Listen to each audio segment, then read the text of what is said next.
Good evening, ladies and gentlemen, and welcome to the Bluegrass State, as Kentucky Speedway is the fifth venue of the fourth season of the Dark Horse Racing Series DW12 cars. We're getting set for 120 laps under the lights here at this 1.5-mile D-shaped speedway.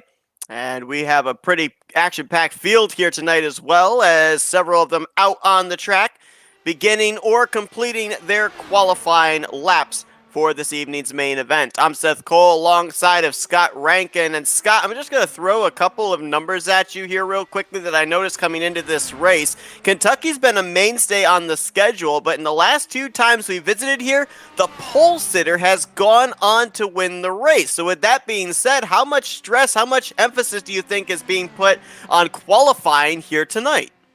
Well, Seth, what you've just said is indeed a lot of numbers. And you know what they mean? They mean precisely nothing. I mean, it's Kentucky. Like, put it this way. Look, I mean, I think it's just luck. Would it happen to have been Robert Molesca III that won the last one? It would indeed. So what that tells me is more than likely it's a fuel race, because the one guy on the grid that has been the best at managing fuel so far this season has been Robert Molesca III. So, look, we were talking to a few of the drivers in the pre-broadcast, and they said, look, fuel is going to be an issue. We're looking at 35 laps-ish. So you've got to make up 5 laps per stint somewhere, and that's per stint. So that's 15 over the duration of the race. I think this is going to be such a fuel-intensive race. It's doable. It is very, very doable. Is it quicker than the 4-stop race?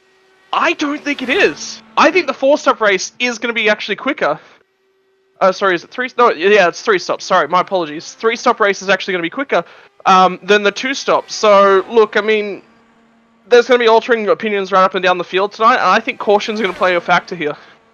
And of course, too, we were told that tire wear isn't going to be that much of a factor here tonight. So kind of piggybacking off your point there, it wouldn't make a whole lot of sense to do a 4-stop rather than a 3-stop, because more than likely you're not going to gain much in terms of lap times, because the tires don't wear all that much, even on the long run. Yeah, 100%. I mean, you know, you're going to see little to no fall off. Like I said, I think you're going to see multiple guys here.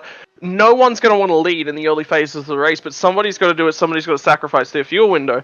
Now, how hard that person pushes. Ultimately, if they can't get enough fuel saving done in the first 10 laps of the first stint, they immediately flip over onto the alternative fuel strategy, and they have to go. That's going to be the kicker.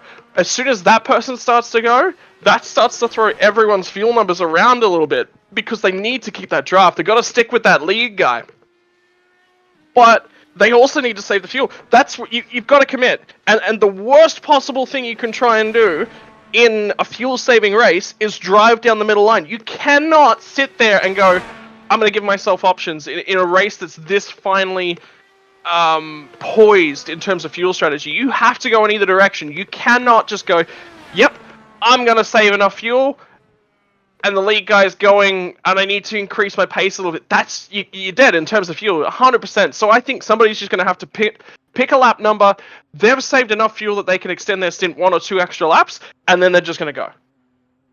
Like Gale Brooks going to be the last driver to go out there and try and set a time. I think Gale might have hit the apron there, which might have actually wiped away the lap time he was setting. So it looks like out of the 20 drivers that are going to be taking the green flag here tonight, only 17 are going to be taking time here this evening. As you can see on the left side of your screen, though, Robert Molesca III going to go back-to-back seasons where he will sit on the pole position. Last year led 63 laps of the Kentucky race and went on to pick up the victory. At that point, it was only his 5th win on the season. He would go on to win 5 more during the course of Season 3 en route to his championship.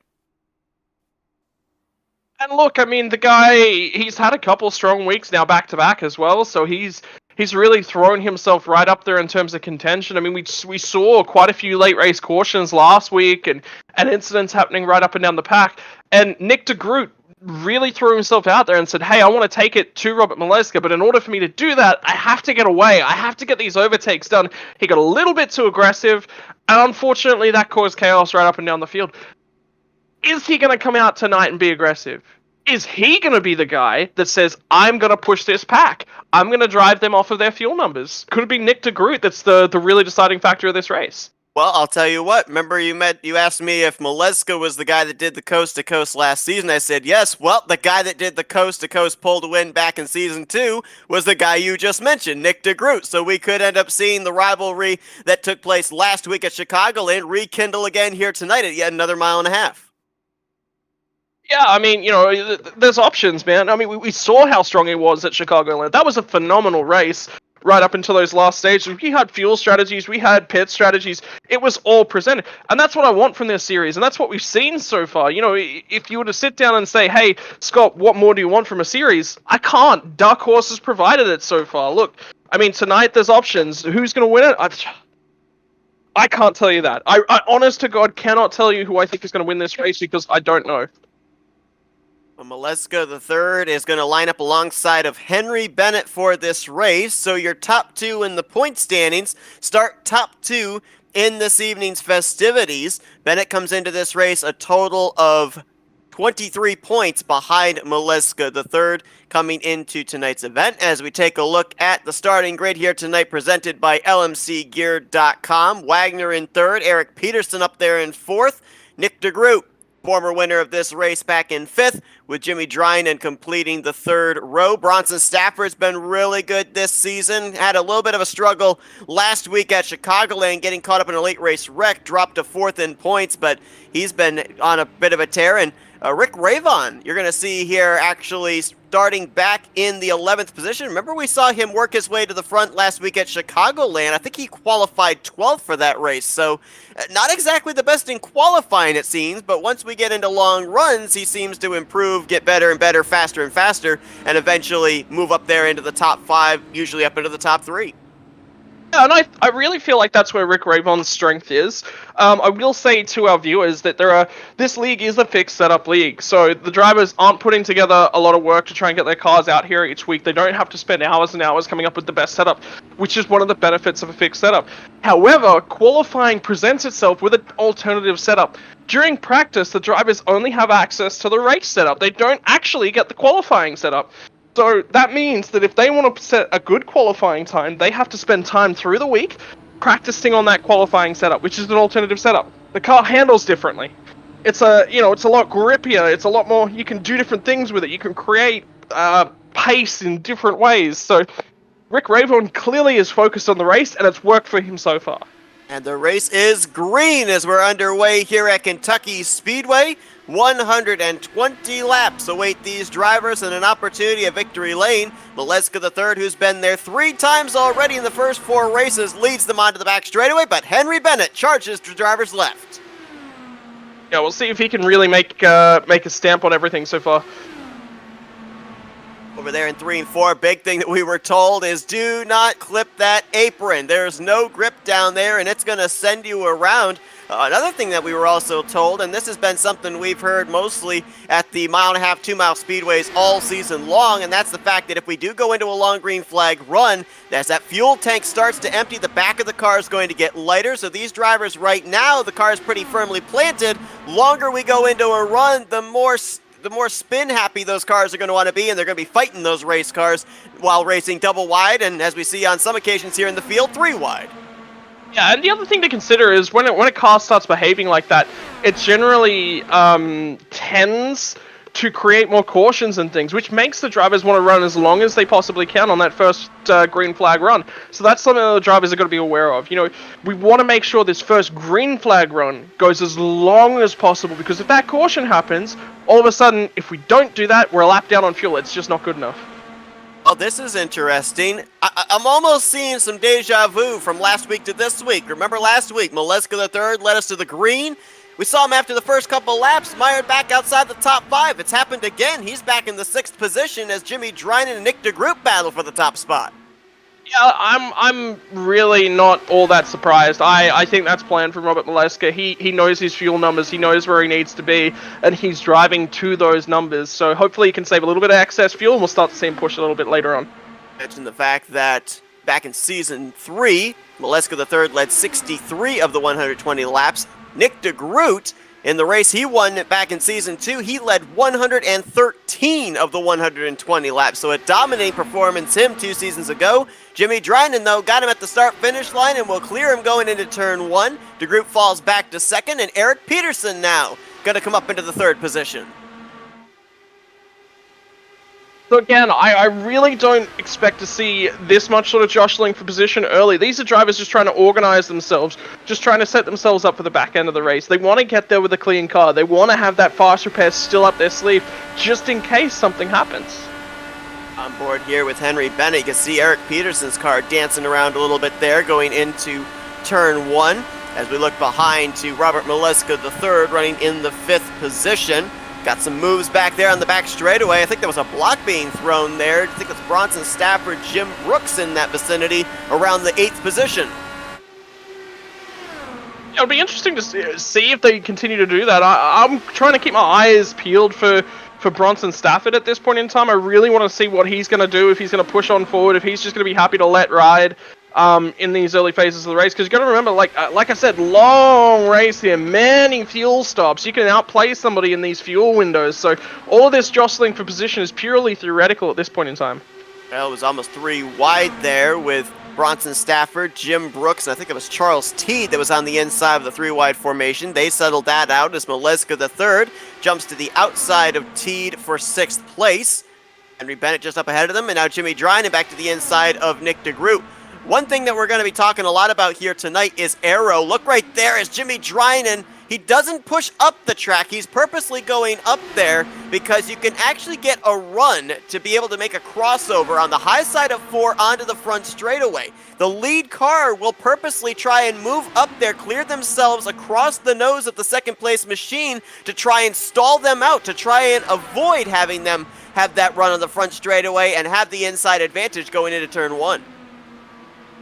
Alternatively, what they're actually... So, yeah, it's about taking away that air to the front nose of the car, because what you want to do is make sure that they have to lift off further in the corner to ensure that when they come down the front stretch, they are only dropped. So, optionally, there is the ability, if they don't do it correctly, that the car on the high side actually gets a larger run, because they've now got a little bit of momentum up their sleeve. They've now got the draft up their sleeve. They can get that run and get around. Again, like I said, a lot of this sort of stuff that's happening, this is just the guys sort of figuring each other out. Right now, they're not racing each other, so to speak. They're actually just deciding who should be leading, who's, fuel saving more, who's really sitting in that draft. They're learning how to race each other in and around the track, because the aero package, they don't get the option to practice a heap of that running in the draft pack earlier on in the week. I'll tell you what, if this is how nervous I'm feeling with them feeling each other out, I can't imagine how scared I'm going to be when they actually start racing each other. You've got about 13 cars up in this lead pack from DeGroot back to Jim Herrick. It's about 2 seconds back to some stragglers. Eric Schaus, Dylan Moskowitz, Jeff Heisong, Gary Corley, and others. Are these guys that are maybe in a little bit more fuel conservation mode than these guys up here at the front? Potentially. It's a bit tough to say, because if I'm looking at Eric Schaus might have the option to actually still stay on the draft just barely, but he's got to push on now. If he's in fuel conservation mode and he loses this draft and then he's leading this backpack, all of a sudden everyone that's in this backpack, they lose the ability to fuel save, right? So he has to push himself back up onto this pack, or else that entire rear of the pack setup isn't going to work.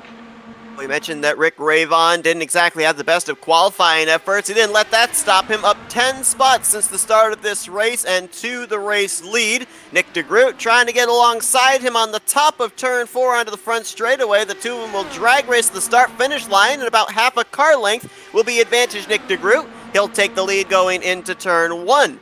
Now, obviously, at this point in time, we've had some great racing, but as I said, it's kind of making me nervous just how close these guys are getting to each other. We have had a total of 11 cautions in the last 2 races at Kentucky. 5 back in Season 2, 6 back in Season 3.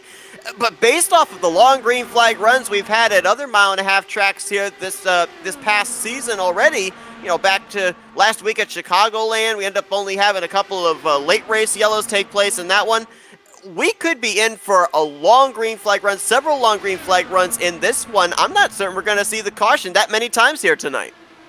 I think we will. I think you've hit the nail on the head, really, there in terms of cautions. I actually rate it a lot lower in terms of caution percentages. Like you said, though, it's when that fuel balance comes out of the rear of the car. The fuel tanks in these cars are towards the rear. What that means is that when you've got fuel and you've got all that extra weight sitting on the rear end of the car, as that fuel weight burns off, all of a sudden the weight balance of the car shifts forward.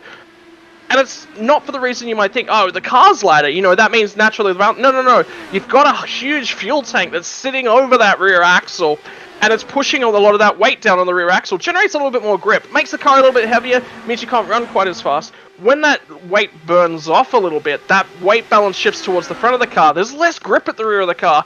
That's what you were talking about earlier on in the piece, that these guys might get a little bit unstable. If we're going to see a caution, earlier on in these runs, like you said, the cars are planted. They've got a lot of that weight over the rear axle. Fuel sloshing about. It's not shifting too much. The cars are really comfortable at that point. It's the light fuel runs that they're really not all that comfortable. They get a little bit twitchy. And how close this racing is tonight, I think we are due for a caution right around the pit stop windows. Yeah, and a big reason why that could be is two of the factors we talked about already. The back end of the car is going to get light as less and less fuel is in the tank, and that apron is awfully slick. They're going to have to use that apron in order to get down to the access road to the entrance to pit lane, so could very well be a driver spinning out trying to get onto pit road that might bring out that first yellow.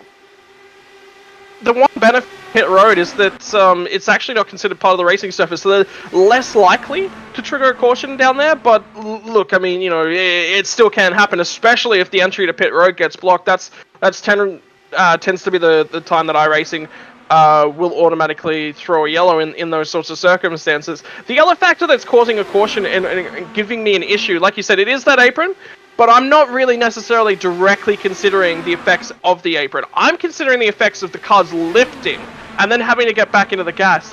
The way that the differentials work in race cars is that they want to be on the power to really turn the car and settle the car down on power. When you roll out of the gas, you shift again, it's another one of those things where you're shifting the weight off of the rear wheels. Whilst you're in the throttle, all of that weight gets shifted to the back through G-forces, through that build-up of momentum. When you accelerate, let's talk a few laws of physics here. Weight at rest doesn't want to move. Whilst it's at rest, it's going to stay bog standard. The instant that you start to move, the weight's still trying to stay sitting still, which is why all that weight gets shifted towards the rear end of the car.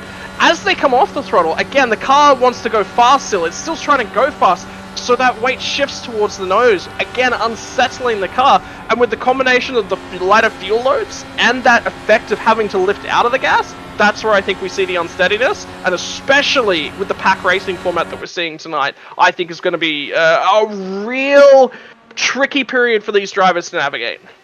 Well, when we ended up seeing Maleska III drop back last week at Chicagoland, took him 20 laps to work his way back up to the front. Took him 5 laps longer here at Kentucky, but he is now back up leading this race. Nick DeGroot going to try and battle back to the inside for the top position here through 3 and 4, but I'm starting to notice a little bit of cat and mouse games going on here as well. Maleska dropped back, moved to the front. On the flip side, Rick Ravon, who was out in front for a good portion of this, saw him dive to the apron on the back straightaway, letting a number of drivers on by so that way he can get the benefit of some draft, not be the one that's using up the most fuel, cutting the clean air for the drivers behind him.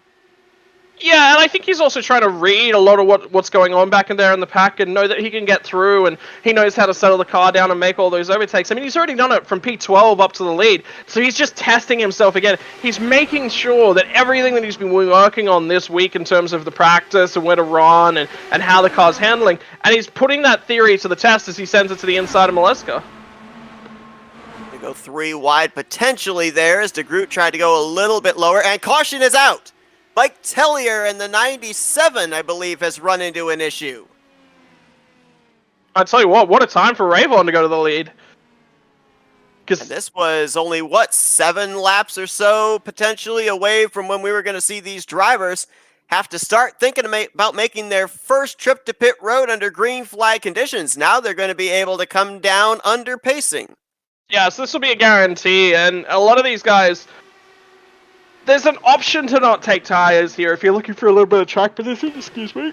but I would be taking tires. It's just something you don't want to have to risk, especially as that fuel load burns light. It's when the tires are going to be their oldest. So I expect everyone to come down, everyone to take tires. We're not limited in terms of tire sets, and the tires are a little bit fractionally longer than the fuel, I believe, to fill. So look, I mean, it's a no-brainer. You saw there Mike Tellier getting loose off of turn 2. It's hard. I think he might have clipped the apron there through the center of 1 and 2. It got him loose, and then he spent most of turn 2 trying to gather it back up. Finally just overcorrected a little too much to the left, and that thing just snapped around. Now, granted, more than likely, the emptying fuel tank, the lightness on the back end of the car probably played a big factor into the fact that that thing snapped around as well. Look, I just had a watch of it back. Yeah, he's clipped the apron just barely. Just one wheel on the apron in the middle of 1 and 2. That's all it took, was just it unsettled the car. He wiggled it up the track. He's actually, whilst the car's spinning, he's got so much opposite lock-in trying to catch the thing back up and get it, turning normally, and it just didn't happen for him. So that's a tough showing, especially Tellier was up at the lead towards the tail end of last week's race. Had an option to win the race, and then unfortunately that contact with Nick de Groot came through, and him and Bronson Stafford both went from being, quite successful in Chicagoland to running towards the back. It's heartbreaking, and for him to come out in the very next week and be in this sort of a position, it's not good for his season. Well, he is going to be able to use the faster pair given to these drivers. They only have one. The problem is he had to teleport the car back to pit road, could not make it back to pit lane under its own power, and so far has lost 2 laps here under pacing. So it's going to be a bit of a long road for him to get back onto the lead lap and back into contention, despite the fact that he will have a car back up to 100% once he is able to take that faster pair on. Everyone was on pit lane. Rick Ravon wins the battle off pit road, will remain the leader over Maleska III, Nick de Groot, Henry Bennett, and Charles Teed. While we got the moment here, want to let you know that our starting lineup and our results here are brought to you by lmcgear.com. It's your one-stop shop for all your motorcycle, camping, and backpacking needs, specializing in camping gear that is ultra lightweight and compact, making it perfect for carrying on your motorcycle or in a backpack. And they also carry all the motorcycle accessories that you need to get your gear and safely down the road. Check out lightweightmotorcyclecampinggear.com today, and be sure to use the promo codes that are available now. You can enter in Dark Horse 10 for 10% off all Dark Horse Racing League for members and fans, and also use code AREA10 for 10% off for all Area 51 League members and fans. So head on over to lightweightmotorcyclegear.com today.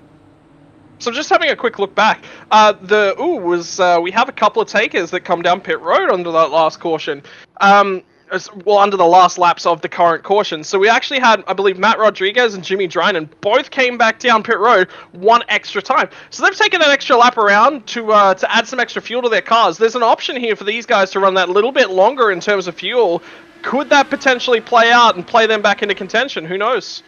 We'll have to find out as the green flag back in the air with 90 laps remaining. So at least 2 more pit stops on the horizon for these drivers. Question is, will it be under green or under caution? And things much more spread out than they were at the initial start of this race as well. Started this race with double file. The single file spreads these guys out in a big line. And so we're going to have little battles here and there, I think. I don't know if necessarily they'll all draft back up in one big pack on this run.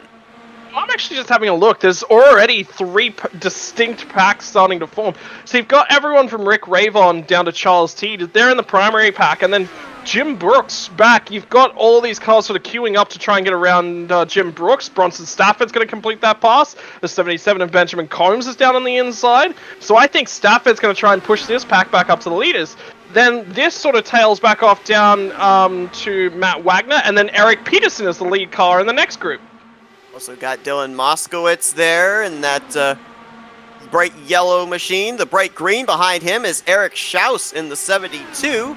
Jeff Heisong, Jim Herrick back in this group as well. Looks like that second group led by Bronson Stafford, like they might be able to latch on to the slipstream of Henry Bennett and have 10 cars up in this lead pack, but for right at the moment, we've got 5 cars chasing 5 cars, and Nick DeGroot leading the lead pack down the back straightaway. Yeah, and I think Nick DeGroot's actually going to push this pack along. He does not want the next 5 trailing cars to get together, work together, and find their way back up. Jim Brooks is actually going to get cycled all the way out to the outside lane. They were 3 wide for multiple periods then. Let's talk about Paulo Hernandez, though. This is a guy who has gotten unlucky just about every week of the season, with the exception of Road America. The guy's put in some phenomenal performances. He's been right there, I think, in terms of the equation of Maleska III, except for Maleska III had a horrible Road America and has been good everywhere else. For Paulo Hernandez, it's been the other way around. The guy's been such a good recruit to this league. I think he's got potential. He just needs to stick it together. It's a bit like my racing career. Everything's good, you're really quick, you get to the last laps, and something goes wrong, you don't quite get there. Yeah, what was it last week at Chicago? I think he was up inside the top 5 pretty much the entirety of the race and got hit with a speeding penalty late and was never able to really come back from that. So, yeah, right now running in the 10th position. We'll see if he can work his way up here. Paulo Hernandez so far this season, 10th in the overall standings, only 1 top 10. That was a top 5 finish in the first 4 races. He'll try and take it 3 wide there with Benjamin Combs and Jim Brooks, but neither lane really gained an advantage through that corner. Up at the front, though, still side by side, Nick DeGroot and Rick Ravon. They can't decide who wants to lead this race, but it's more a case that they get such a run, they can't afford to back off and let that driver in front stay in front. They've got to take that momentum somewhere. And the other problem with backing off is that it allows the cars behind to all of a sudden get a run on you, because you've got that momentum, then you have to lose that momentum to let the guy in front sort of settle back in. The other thing to note right now is that all of a sudden this race is no longer a fuel-saving race. That caution happening when it did, it's 28 laps, was when the drivers came down pit road. That means that all of a sudden 35-35, that's, kind of can't get to the end now without guaranteeing another sort of 2 stops. So we're guaranteed to see a 3-stop race if this goes green now. I'll tell you, one guy to keep an eye on is the 3rd place running machine right there, Charles Teed. Now, he's only made 3 of the first 4 races. He did not start at Road America, but in the last 2 weeks, he has climbed 12 spots in the standings, from 25th to now 13th, gained 4 spots after last week at Chicagoland. He's 107 points out, but another solid outing for him here today. Been a long time since Charles Teed's gone to Victory Lane. That was last season at Iowa, the last time that he visited Victory Lane. Yeah, so what that says to me is obviously not a big fan of the road courses, and he's a short track specialist. I mean, he didn't do all that badly last week at Chicagoland. I think he finished top 5, top 6 from off the top of my head. I'd have to look that up. But he's got an option. I mean, he's definitely performed. He was, right there in terms of pole? I think Robert Maleska pipped him by 1/1000th last week for the pole. So, look, I mean, the guy's definitely showed some speed. He's showed some skill. He just needs a little bit more luck. And we had that group of 5 back there, from 6th back to 10th, that were trying to reel in the lead group. A couple of them have been successful. Matt Wagner and Bronson Stafford have now latched onto the tail end of this top 5, but Combs, Hernandez, and Jim Brooks, they were not able to follow these 2 up there. So it looks like it's going to be a pack of 7 now, from Rick Ravon back to Bronson Stafford. Yeah, I think that's just that's smart driving from both Wagner and Bronson Stafford. If you actually watch their progress back up towards the lead pack as well, Wagner sort of led them away, and Bronson sort of just was, there's no reason to try and overtake Wagner at this point in the race. It's really going to work against me. What I really need to do is just make sure that I'm sitting here, I'm not challenging him, I'm not forcing him to take different lines, I'm not forcing him to lose momentum. I want him to run the fastest laps he possibly can, because if he does that, we're going to be right there. Charles Teed to the point for the first time here tonight. Rick Ravon to the outside, Nick DeGroot to the inside. It'll be DeGroot getting the advantage going into turn 3. Update on Mike Tellier. He has returned back to the racetrack, albeit 2 laps down. Did use his faster pair, but he's going to need a little bit of luck here to be able to get back onto the lead lap to get back into contention. As so far, we have run 45 laps and only seen 1 caution so far in this event. Closing in on the halfway point, and about halfway through a fuel run as well. A thing that I was also told was the 35 laps we were given is in single car runs. There's going to be a little bit of a difference when you're running in draft, but not that much. It's almost guaranteed you're not going to be... Oh, Henry Bennett with a save. Rick Ravon up into the wall. No caution yet. There's another car out of shape up ahead. That was Maleska the third, who I think got down on the apron. He was slideways, and he hangs onto it. Oh, how was there only 2 cars that got caught up in that? With racing like that, Bennett's still losing it. Would this trigger a caution? It's on the racing surface, and yes, caution will come out. That's Rick Ravon. That's Rick Ravon played back into it. He got a pretty good shot into the outside wall, did Rick Ravon. I mean, He's got a tire off the ground. That was a wreck that took about maybe 3 extra corners than it should have to take place. There you see, there's the suspension you're talking about. Yeah, that right front's not even hitting the ground. Suspended up in the air. There's Bennett going on by him. I mean, there were about 4 or 5 cars that were out of shape. Bennett was losing it. Ravon was into the wall. Maleska was in the middle 3 wide sideways. It's amazing that we ended up getting away with literally just 1 car spun out, and that took place 3 corners after Bennett was sideways over in turn 1. The only reason that happened was Bennett is trying to get down to pit road. He's trying to get the car locked down and see what he can do to get the car back to pit road and sort of build his race.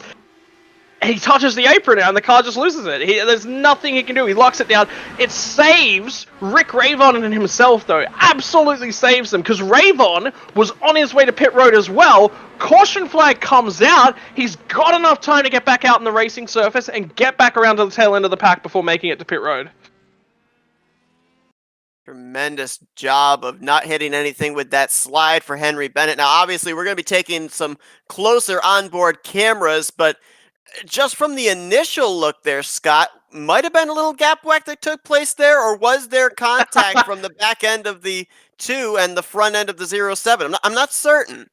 I haven't had a look at it yet. I'm actually just going back to check it out now. This is going to be a difficult one to sort of pick up, because Ravon's right there with him. Who's that on the outside? Charles Teed. So Teed's obviously lost the benefit of the draft. He's a long way back in terms of momentum. Maybe? I mean, this is so tough to call, because there is a little bit of a gap. But I think they would have made contact. The gap is so small, it's less than a foot. They would have made contact no matter what, because Ravon's trying to get down behind. No, there was contact. There was actual contact. The cars are so close together that you would not fit a banana in between them if we're going to use that as our measuring stick. You know what? Banana measuring stick. Gap whack and banana measuring sticks. It's all what it's all about over here at Flat Out Racing Network. FRN, coining new phrases every day. Now, I was going to ask the question, but it's actually rhetorical now, because I just noticed that Rick Ravon did take on the faster pair there. I wasn't certain if that hit into the outside wall was going to... Hang on. Charles Teed actually gets into the back of Ravon. As a part of that. So Ravon may have taken on... Yeah, Ravon's got massive damage to his nose cone. He may have gotten away. They may have been able to replace his wing. So Ravon may be okay. Sorry, not Ravon. Teed. Teed may be okay. Now, he did not take on a faster pair to Charles Teed. He'll be restarting in the 4th position. And he's got a new wing, so he's actually fine. He's survived. Barely. Oh, man. Races change on a dime, don't they? It has. It definitely has, especially when you consider the fact now that these drivers have all come down pit lane yet again. And so, theoretically, these drivers should be able to make it the rest of the way. Well, it could just be a one-stop race, because if you take the 70 split in half, you got yourself the 35 cents that we've been told about. Yeah, and I mean, that's based upon hot running numbers too, so I think that means that the guys from here, I have this expectation, if you keep your eyes on Maleska the third, what he's been doing at the start end of all of these races is just sort of watching the pack, sitting back, settling in behind them. I think he's still got a fuel number that he wants to drive to. I think he still wants to save enough. Now, the reason that I say that is because he's going to try and run 1 to 2 laps longer than everyone else ahead of him, and those laps are going to be at full tilt. He wants to run those laps to the point where he makes up half a second on everybody else. Where they're in fuel save mode, they're struggling to get to pit road. Maleska III is going to just go as hard and as fast as he can for as long as he can once everybody else pits. That's why he's falling back in the early stages of the pack. If you watch the way that he's driving as well, he's not contesting the lead until he's about 10 to 15 laps into a run. At that point, he starts to contest it. Why is he doing that? Because he's saved enough fuel, he can start to push ahead a little bit. This is interesting. Going through the field here, taking a look at the dashes of respective drivers, and a number of them, Nick DeGroot, Charles Teed, Eric Schaus, all those guys, currently running in 6th gear. I'm assuming that they're coasting, shutting off the engine a little bit, saving some fuel. I noticed that Robert Maleska III, however, he's running his car in 1st gear. Or how that works is that the lower RPMs burn less fuel, and it takes less fuel to accelerate. The car just sort of wants to idle forwards at a reasonable rate of knots. However, there's a different sort of thing called, I believe it's not lift and coast, the pulse accelerating, which actually comes from real life driving. Anyone that owns not a Tesla, a Toyota Camry, a Prius, those sorts of style of cars, they do what's called this pulse accelerating. They accelerate. They want to use the optimum range of where the torque is within the engine curve, and that's, I think, what he was trying to do. Well, Nick DeGroot's going to lead us back to green, as we're going to have a total of 69 laps, I do believe, to conclude this race here tonight at the Kentucky Speedway. Bronson Stafford lines up 2nd. Matt Wagner, Charles Teed, and Polo Hernandez complete the top 5. And I took the opportunity to kind of go over the last couple of races here at Kentucky. No surprise to see Charles Teed up here at the front, because back in Season 2, he finished 4th. Last year, he was runner-up to the eventual winner, Robert Maleska III. So he loves it here in the Bluegrass State. Yeah, like I said, he's been phenomenal in terms of things, and now we're actually going to get to see. So Wagner and Stafford had to work together under that last green flag run to get their way all the way back up to the lead pack, right? Now Wagner and Bronson Stafford don't need to do that. They are the lead. They are right up there, and in actual fact, they're trying to gun it past Nick DeGroot here. Wagner's had some serious speed, I think, so far this race. Qualifying didn't really show it. If you actually have a look now, there's a potential for another 3 to 4 packs. There's 4 packs forming. And I tell you what, Polo Hernandez, backwards, including Maleska III, is in the 2nd pack. They're losing time. Somebody's got to get to the front of this pack and push them forward. Teed, Schaus, Jim Brooks, and Benjamin Combs all in this group as well. 6 in this lead, or in the 2nd group, trying to chase down 3 in the front, as Matt Wagner goes to the point. Now, I talked about the good numbers that Charles Teed has had. Obviously, I don't want to jinx anybody, but Matt Wagner does not have good numbers here at Kentucky. He's actually yet to finish a race in his Dark Horse Racing Series career here, as he finished 25th back in Season 2 and 21st back in Season 3. Both his races have ended up on the tow hook. Unfortunate for Matt Wagner. I mean, the guy's got skill. And again, I think he's another one of those that sort of sits in alongside sort of where Polo Hernandez this season's gone. The guy's definitely had pace. He's definitely had speed. He's had an option at some podiums and some really, really strong finishes. And I believe he actually ended up winning Indy at the end of last season as well. So the guy's definitely quick and knows how to drive these cars. It's just about those 5%ers. That's what he's doing wrong at this point in time. And if you run enough laps, we're running 120 laps, that's more than 100 laps, those 5%ers are going to come up. And that's where he's a little bit falling by the wayside. So that's where I want to see Matt Wagner start to perform. Now, one thing that I'm going to ask you here, and this is just speculating that we might get this final pit stop under green flag conditions. So far, we've kind of gone 0 for 2, closing in on green flag pit stops, and a caution has come out. But we talk about not a whole lot in terms of strategy of coming in early and getting advantage with fresh tires as opposed to another driver that you might be battling for a position. The one thing I gotta wonder about in terms of strategy, though, that might make you think twice about coming to pit road earlier than others is the fact that, as we saw with Henry Bennett trying to get to pit road, he lost it. Came back out onto the racing surface, the caution came out. Last thing you want to do is come down pit road, lose that lap under yellow, have somebody spin back onto the racing surface and be trapped a lap down. So would that coax these drivers to try and run it just as far as they possibly can before absolutely having to make that final pit stop? Yes, 100% so. And there's an additional reason for that, is that I think that what's going on through a lot of these drivers' minds as well is that the longer that they run, the more confirmed they are in terms of the fuel numbers that they need to put in the car. You've always got to think, right, how much fuel do I need to put in? How much do I think I need to put in? How hard do I need to run the car? These sorts of things. Whereas the later you come down, you know exactly the number of laps that you need to put in the car, exactly the amount of fuel that you're going to have when you get to the box. You know, there's no sort of questionable margins there. You know exactly the numbers. Yeah, I think the cautions, we've seen it, right? What were we saying? These cars are a lot more unstable, a lot harder to drive at the back end of these stints, and that's where the cautions are coming from. And ultimately, the risk versus the reward, the undercut, not all that strong here. Running out in clear air, you don't get that draft benefit. There's some option though, because if you're out in clear air, you can run your own lines, you can run as hard as you really need to, you can hit all the numbers that you're targeting, but the risk is that somebody else, you're relying on everyone making it to pit road safely, and I think that's too great a risk. Update on the drivers that were involved in that most recent incident that eventually brought out the caution. Rick Ravon has worked his way back up into the top 10, currently running in 8th and going for another spot on Charles Teed.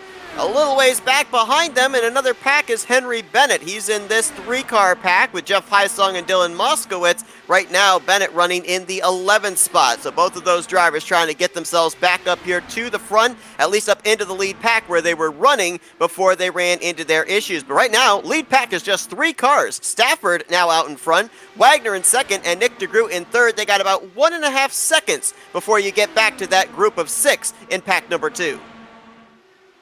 To note as well, if you actually have a look at the lead driver of that second pack, it's now Rick Ravon. So he's driven his way all the way through all of those cars, all the way up to the lead of that pack, and he's got enough pace to drive these guys forward. And now, if you actually keep your eyes on, now that Maleska can see that Ravon's made his way to the head of that pack, he's now going, okay, I gotta go. With those 10-15 laps, remember what I was talking about with Maleska? He wants to save for those first 10 to 15 laps of a run, then he starts to push the envelope. He knows that he's good on fuel, he knows the numbers that he's driving to, then he tries to drive everybody else off of those numbers. That's what's happening right now. The other thing that's happening is he's going, I need to catch up to this lead group. I really need to push this pace up a little bit. Ravon can do it for me. Let's go. And they are actually starting to reel in that top 3. Last time by was about 1.2 seconds. It has now been cut down to just about a second flat from the front wing of Rick Ravon to the back bumper of Nick DeGroot in the 3rd position. And while these top 3 are running roughly mid to low, mostly low 2s, 25 2s, a number of guys back there in that second group are running in the 25-1 bracket. So they are reeling them in. As a matter of fact, I think Rick Ravon and Polo Hernandez may actually have caught the slipstream on the back of our top trio.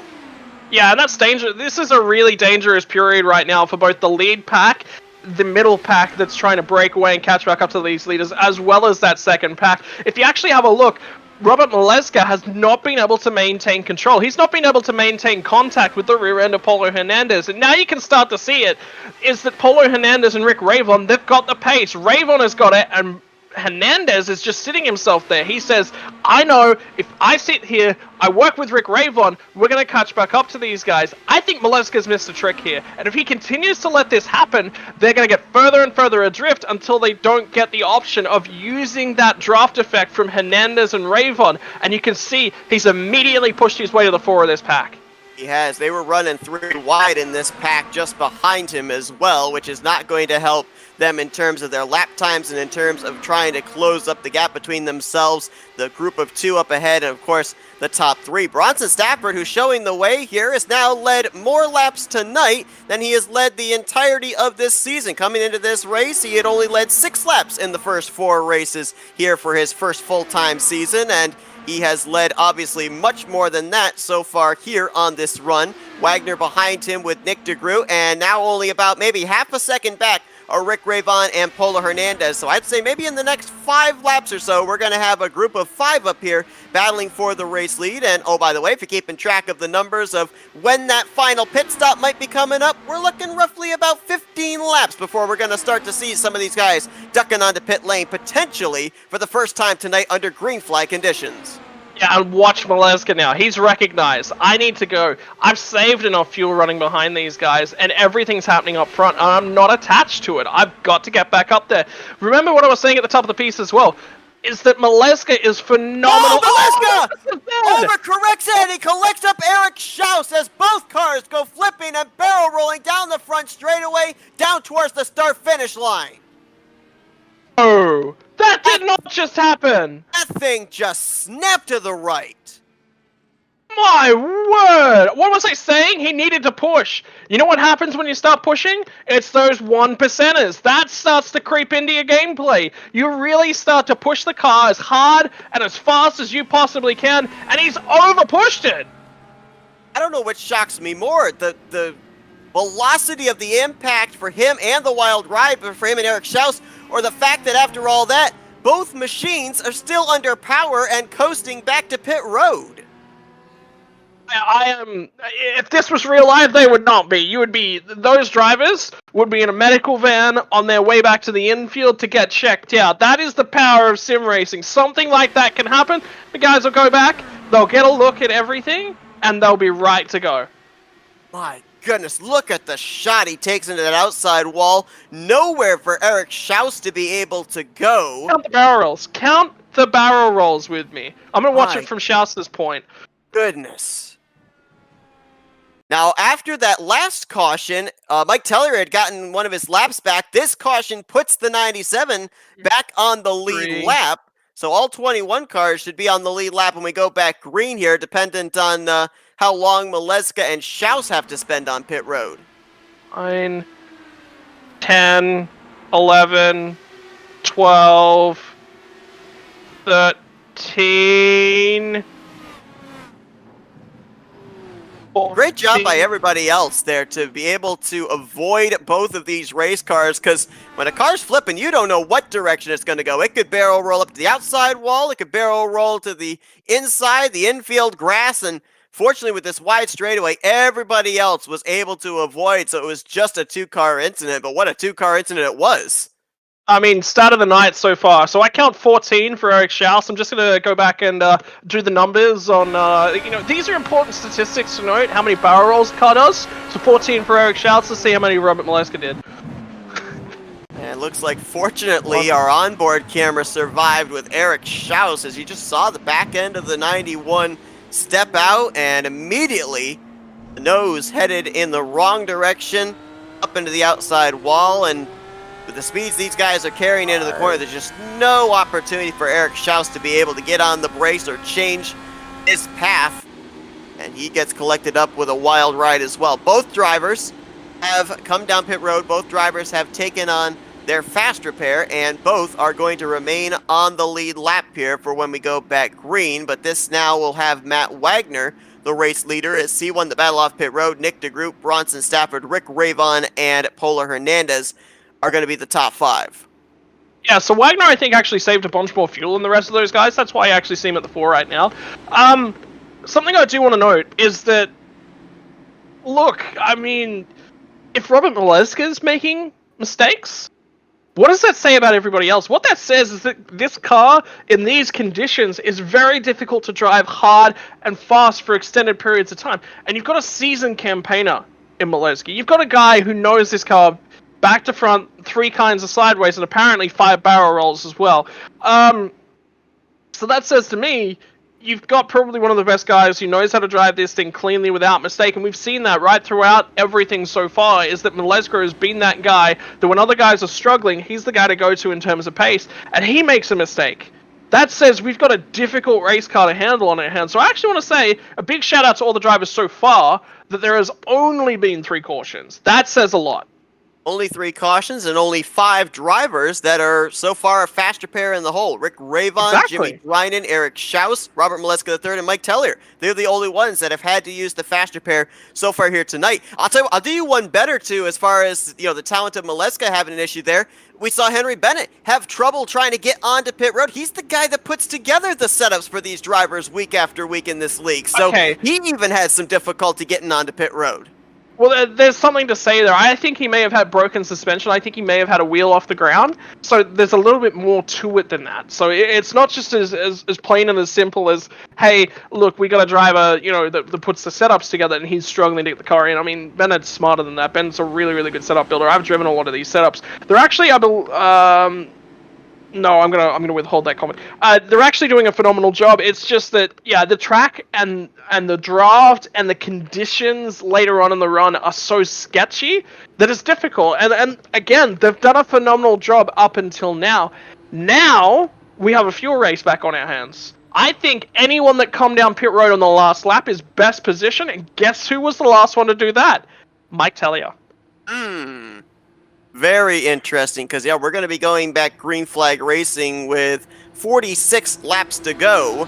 Obviously, at this point, with the numbers we're given, nobody's going to be able to make it the rest of the way, but it does open up the options of when you might want to come to pit road to possibly top off that fuel tank and get those extra couple of laps that you may be short of the finish. Matt Wagner gets us back underway. You alluded to his Scott last season. Had a bookend year where he won the season opener at Michigan and followed it up with the win in the season finale at Indianapolis, chasing win number 1 here in season 4. Yeah, I mean, again, it's just been one of those seasons for Wagner where he's really not been able to put together the cleanest of races. There's been mistakes in just about everything. He's really been trying his hardest, and there's been a couple of races where he's been phenomenal. You know, the guy has definitely, I think, performed to the top tier. He has been one of the better drivers in terms of overall pace, but again, it's consistency, and it comes down to making sure that you don't make mistakes like the one we just saw Robert Maleska make that allow you to make wins. So, look, I mean, you know, the guy's got a phenomenal position tonight, especially with Maleska the third at the tail end of the field with 46 laps to go. Anything could happen from here. Caution again! Jimmy Drynan and Mike Tellier have run into issues off of turn 4. And that'll be Tellier done. And Drynan done as well. Both of these drivers had used their faster pair. Looks like Nicholas Winook. He is spinning onto pit road. I don't know if he was involved or if he maybe dove to pit lane to avoid the incident. But he right now is down on the pit lane. 4th caution of the night is going to come out here at Kentucky. Go back and see if we can find out what happened there on the exit of the final corner. It looks, I was just having a look at it. It looks like Winook came up a touch, and Tellier came down a touch at the same time. So it's another one of those ones whereby the guys are sort of fighting for the same sort of little bit of real estate, and unfortunately make sideways contact, and that'll be Tellier's night done. Man, and did you see how as soon as Jimmy Drynan's car made impact with the outside wall, it just shot the thing up into the air? Yeah. And I mean, kills it as well, which is, you know... Yeah. But... yeah, the thing is toast. I mean, oh my word. Now, okay, now this changes things a little bit. For somebody like, I'm looking at Maleska. Who actually comes down pit road here? Do they all come down pit road or only partially come down pit road? If you're towards the tail end of the field, I think you got to come down. I think you got to take that top off. Yeah, you've been on the under green for a full lap, but you've also been under caution for multiple laps. We're now on lap 78. You add 1 green flag lap in there, but you're also adding 5 to 6 laps worth of caution running as well, which is still eating up fuel. Yeah, not a lot, but it's enough fuel that I think Maleska all of a sudden becomes well positioned in this pack. Yeah, Maleska decided to come down and top off. It looks like Henry Bennett has done the same. Eric Schaus, Gail Brooks, Jim Herrick, and Gary Corley. Bit of an extended stay on pit lane here for Maleska the third. Not sure what that's all about. His service has already been completed. Could be just, yeah, he might just be sitting there. I don't know. It looks like about 6 drivers took the opportunity to come down pit lane here and at least try and see if they can go a little bit further than the others that at this point have stayed out. I would say they probably could go maybe 3 or 4 laps further than Nick DeGroot, Matt Wagner, Bronson Stafford, and company. Nicholas Winook still sits on pit road. Tellier and Drynan still sit on pit lane. They're basically at the point right now where they're trying to see if they can get some manual damage repaired and at least get out there, maybe pick up a couple of spots. And as soon as I say that, they are now pushing Mike Tellier back to the garage area. Maleska has left pit road, so 18 cars are going to be running and on the lead lap, I do believe, when we go back green flag racing here.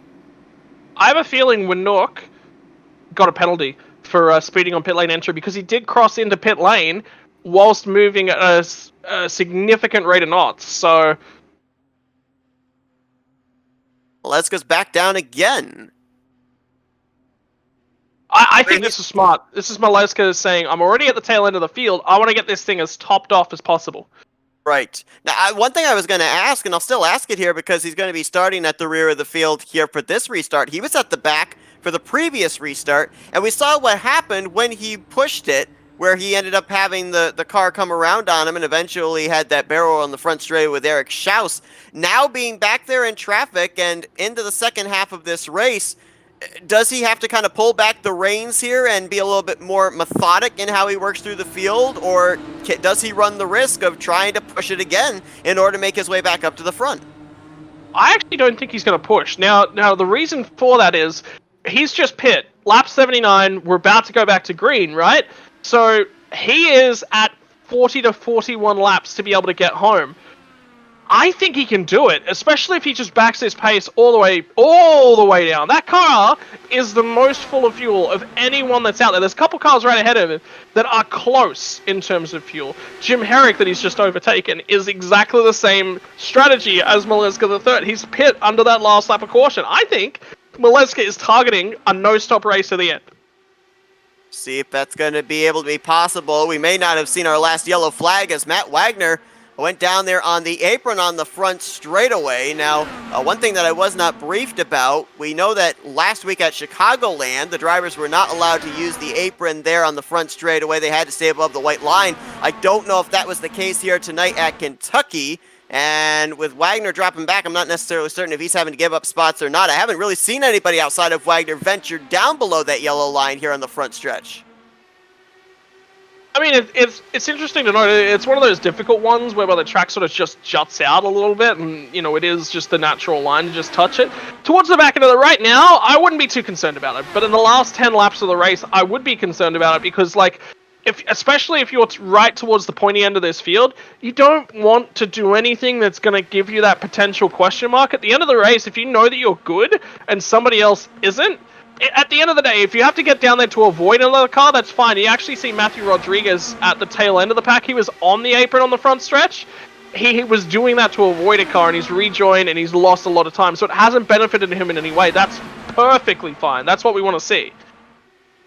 Wow, they fanned out in the middle of this pack. 3 wide. I think they might have been 4 wide for a brief moment. Benjamin Combs was in the middle of that. Dylan Moskowitz had to run all the way up to the outside wall there through 3 and 4, and almost contact again there between the 4 and the 77. These guys back here from about 9th place back to 15th are racing it up, and right in the middle of this, you can see him there, center shot of your screen. That's Robert Maleska III in the middle of this storm. He's not pushing, though. He is just using patience. He's watching the cars around him. We've got to remember, this is a guy that no longer has a fast repair. If something happens, if anything should happen, he has to avoid it at all costs. I think that's what he's doing. The other benefit is he's fuel saving. Currently, he is 4.5 seconds off the lead of the race, so not far, not enough for the extra pit stop that these guys are going to have to make to come into factor. Maleska is saving every single drop. I have a feeling that if we go green from here, Maleska may have this. If we get a caution, he's got to fight through all that all over again. Maleska last season, even with his 10 victories, he did have 3 DNFs in that season, in that schedule. This season so far, he does have 1 DNF. That was, of course, at Road America, and certainly wants to avoid DNF number 2 here this evening. We got a car in trouble back there. Jim Brooks in the 51. Things have really scattered up there. He ran into some problems. Everybody tried to get around as he was losing momentum. We were 3 wide there, a couple of rows deep, but they all managed to get around him as he drops back outside of the top 10, now to the 14th, 15th position. Oh, he is really struggling. Oh, there's a car spinning! There's a car spinning! That's a caution! Then we're green to the end. We are green to the end, no matter what. That's Gary Corley in the 7 who loops it around on the front straightaway and down towards the entrance of pit road. So Corley, who has had a rather quiet night back in around the 12th to 15th position most of the evening, is going to spin it and bring out the 5th caution of the night. Well, okay, alright, this is curious. Now, if you're in the lead pack, I think you may not necessarily have to. Oh, it's close. You may have to come to pit road. You may be fine. You may get away with everything, right? So, look, there's going to be a couple different strategies, a couple different cars going in different directions as it stands right now. I think Maleska isn't going to pit. He gets himself a bunch of track position, and with the pacing laps, he may just be good on fuel. So remember, like I said, I think he was targeting getting to the end on fuel as it stood. So now you add another caution into it. I think he's good. I think he's perfectly good on fuel. The other cars are in this real big question mark bubble, and they were pushing so hard. So I think we're going to see a whole host of the lead group pit. I think you're going to see Maleska stay out. I think there's a couple other drivers that are going to stay out. Who was the other one that was down on pit road late? It was Jim Herrick. So I think Jim Herrick's another car that can stay out here as well. And we were talking about Polo Hernandez and the problems. Never mind. Don't listen to me. Gale Brooks is going to stay out, it looks like here. Herrick stayed out. Jim Herrick, yep. And remember, he was, as you documented, he was also on the same strategy as Maleska.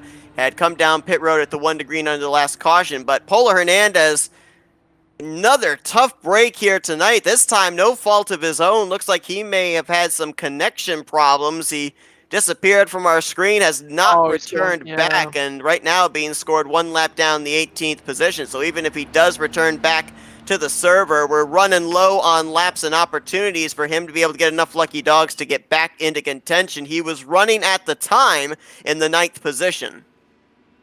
And he was again pushing another mini pack towards the front, so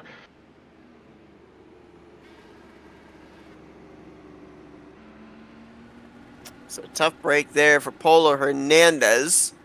Looks like Gary Corley. Yes, he did. He did take on his faster pair there. And looks like the car that we were on board with, Eric Peterson, who we saw make a little bit of contact that eventually spun the 7 around.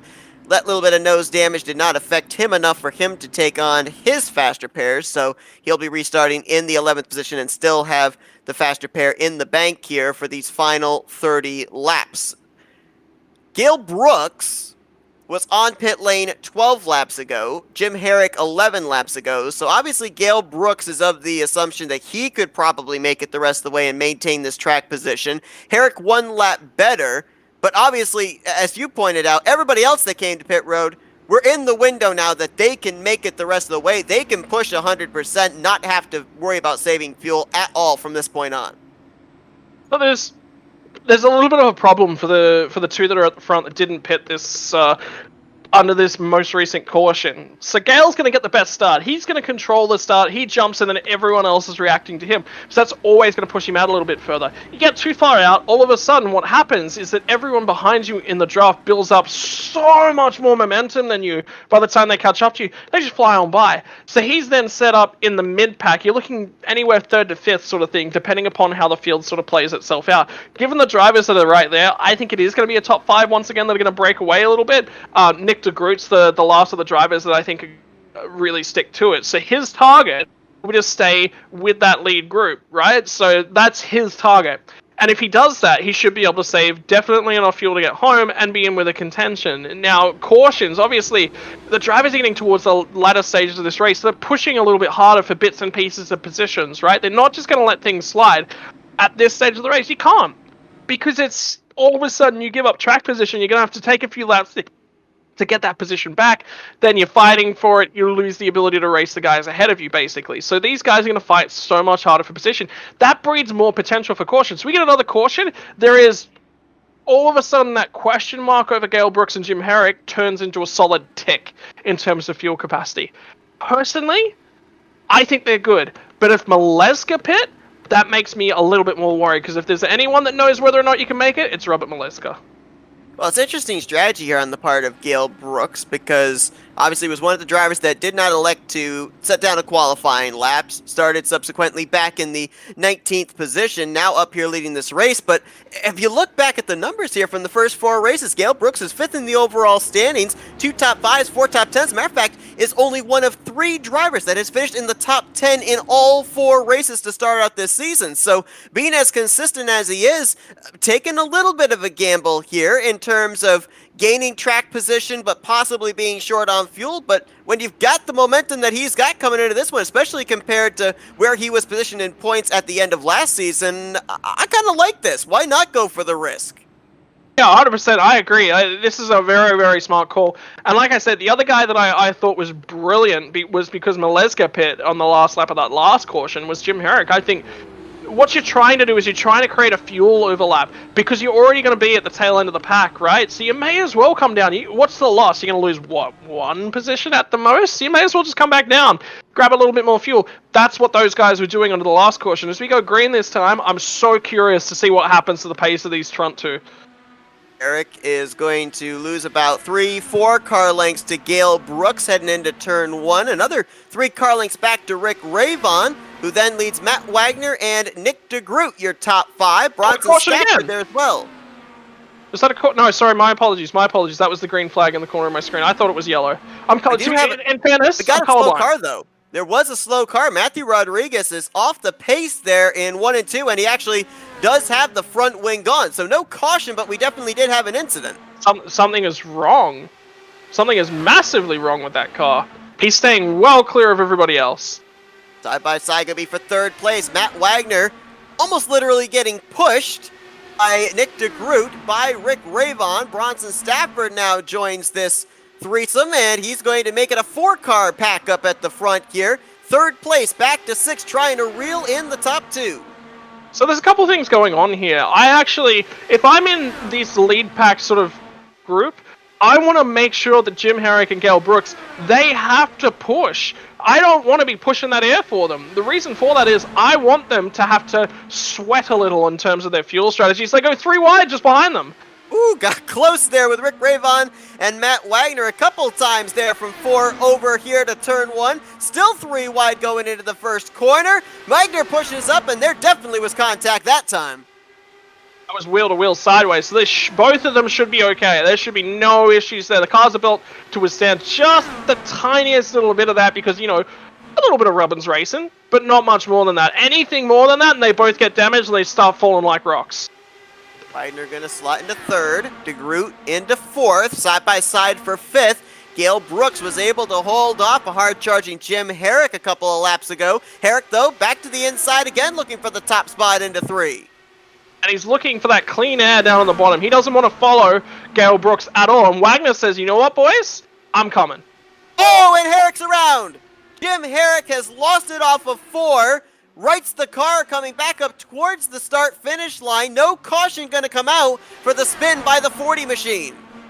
He's still going. I tell you what, the car doesn't even look damaged. He's done a phenomenal job to keep that thing under control, but he's lost his shot. That is it. Herrick, gamble on fuel, did not pay off at all because he's still going to be able to drive that thing cleanly.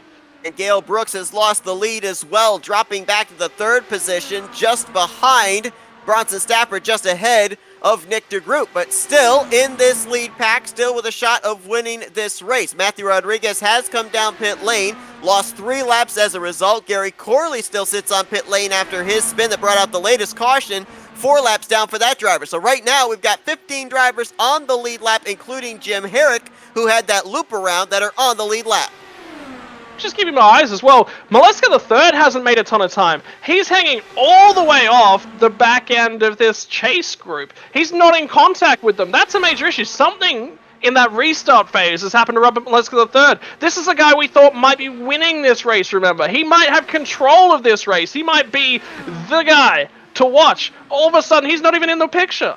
Well, that last time by, he ran as fast, if not a tick faster, than the race leader, Matt Wagner. But to your point, there's about, half a straightaway between him and the next car in front, 12th place Dylan Moskowitz. Without another caution, he's not winning the race from there. So there's something wrong with his car or wrong with his pedals, or you know what? I think he's had a hardware malfunction. I think something has gone wrong, which is why we saw him for extended periods on pit road. Could very well be right. They definitely had that lengthy pit stop, about a minute and a half in his pit box at one point, and it takes these drivers only roughly about anywhere from maybe 7.5 to 8.5 seconds for a 4-tire pit stop. So yeah, I think you're right. Something more sinister there, as we might have almost had a spin from the race lead. Matt Wagner almost got turned off the nose of Bronson Stafford. Rick Ravon going to take advantage of the fact that both of them had to bail out of the throttle just a little bit to gather their machines back up. Stafford's going to push it to the outside. Wagner's on that inside. It's got preferential line on entry, but that momentum on the outside is stronger, and I tell you what, Stafford's pinching him. He does not want him to build up any momentum whatsoever. It's a car up ahead as well that they are going to probably encounter soon. It's Garrett Corley. Yes, it is. The lap machine of Gary Corley. Hopefully he'll be able to... Oh, fire safe place out of the way! Stafford got the apron! He's going to loop it around out of turn 2. Everyone avoided him. This is what Robert Maleska was praying for. He was absolutely praying for this. The apron claims another victim as Stafford was leading this race, got those left sides a little too low below the yellow line, and then spent the entirety of the second corner trying to gather the thing back up. And it's incredible the fact that we didn't have 2 or 3 more drivers from that lead pack get collected up in this. Yeah, look at that's not the first time that we've said that tonight either. You got to remember that, right? Like, these guys have been racing so close, so hard. He touches the slightest amount. He actually Oh no! Don't tell me Rick Ravon got into him. He got a little bit of him, I think. I just had to look back at it, and the last part that sent him around was Rick Ravon. Yeah, Rick Ravon's got a tiny crease. Yeah. Oh no! He popped back out. He got very lucky. Rick Ravon. I think Ravon's actually fine. This almost looks similar. We'll take a look at it here, but this looks almost similar to contact. I don't think he made contact with the wing. I think he made contact with the right front wheel. Oh, this is so difficult to figure out. I don't think the wing made any contact. I think that his right front, talking about Rick Ravon, made contact with the left rear area of Bronson Stafford's machine, but I don't think sheet metal made any contact with the back of the 61. Oh no, it was, oof. Here's from the back of Bronson Stafford.